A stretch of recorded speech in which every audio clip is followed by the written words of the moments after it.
Good evening.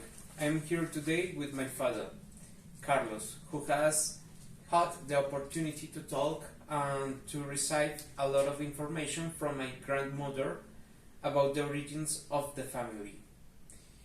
Thank you for this short interview, and as a first question, I would like to know what do you know about the ethnic origin of the family?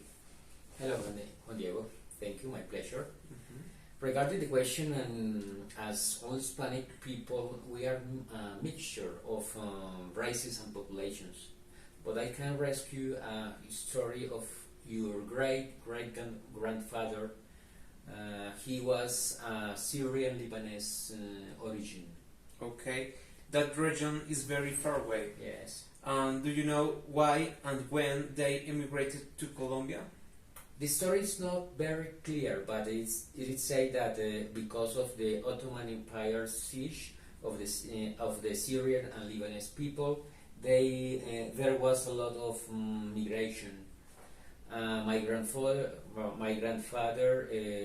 that is your grandfather, Okay. and his family arrived in Venezuela, more exactly in Caracas. They stayed there for a while. Okay, and why did they come to Colombia? Well, in Venezuela they also suffered from xenophobic behavior, and faced with this situation they decided to move to live again and came to the Colombian Caribbean coast, more exactly to Barranquilla.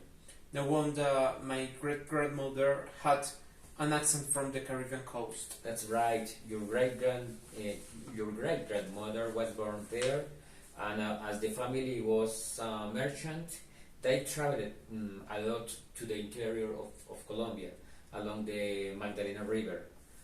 On one of those trips,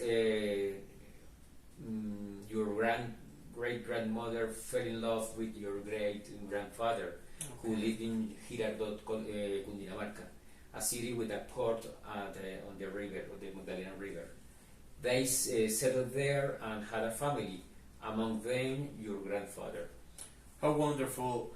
And then what happened? Then they settled in Bogota because of your great-grandfather's work, and there your grandfather studied and met your grandmother. Okay, very interesting story with many places and situations, but I would like to know, just to finish, is there any custom that has remained in our family? Well, I wouldn't know if there is any specific custom, because a lot of time has passed and customs are lost with the time. Perhaps our taste for Arabic, Lebanese, Turkish cuisine. You know, no? Okay. That we love to enjoy a kebab, a tabule, some kibes, or a baba ganish. Okay, I think so. This is our DNA. Thank you very much for your time, and I hope that I hope I can continue learning about more of my family stories. It was a pleasure with you. Okay. Anyway.